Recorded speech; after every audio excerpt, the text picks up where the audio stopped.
برف اتنی زیادہ تھی کہ ہائیکرز کو ان کے ٹینٹ سے برف کھود کر نکالا گیا۔ جب رات کو الارم بجا تو مقامی فائر سروس نے اپنے تربیت یافتہ اسٹاف کو خراب موسم کے باوجود لوگوں کو ریسکیو کرنے بھیجا۔ ریسکیو ورکرز بعض زخمیوں کو تو اٹھا کر نیچے لائے۔ جن لوگوں نے صبح ہونے کا انتظار کیا تھا ان کے ٹینٹوں کے پاس صبح تک اتنی زیادہ برف جمع ہو چکی تھی۔ سینکڑوں لوگ برفیلے راستے میں آہستہ آہستہ ایک ایک قدم چل کر نیچے آئے۔ ان کا روٹ اب پہچان کے قابل نہیں رہا تھا۔ صرف مقامی لوگوں کو ہی اس راستے کا اندازہ تھا اور جو پھنسے ہوئے تھے ان کو نکالنے کے لیے اکوپمنٹ ان یاکس اور گھوڑوں کے سہارے اوپر لے جایا گیا۔ جب محفوظ بچ جانے والے ہائیکرز ایک قریب کے گاؤں پہنچے تو انہیں کھانا پانی ملا۔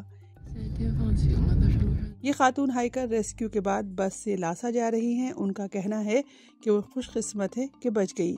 ہمالیہ کی نیپالی سائیڈ میں طوفان اور لینڈ سلائیڈ کی وجہ سے آنے والے سیلاب سے بعض گاؤں کے گاؤں بہہ گئے اور کم از کم 40 افراد ہلاک ہوئے ہیں۔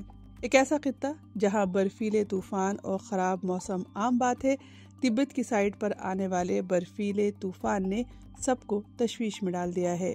بی بی سی کے ساتھ شیئر کی جانے والی اس ویڈیو میں ہائیکنگ کے شوقین ڈانگ شوچانگ نے برفیلی پہاڑوں سے بچ جانے کی اپنی کہانی فلم بند کی۔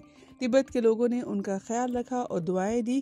شوچانگ کا کہنا ہے کہ اس تجربے نے انہیں یہ سکھایا ہے کہ ماؤنٹ ایوریسٹ پر جانے کی کتنی بھی اچھی تیاری کر لو، وہاں کا موسم غیر متوقع اور خطرناک دونوں ہو سکتا ہے۔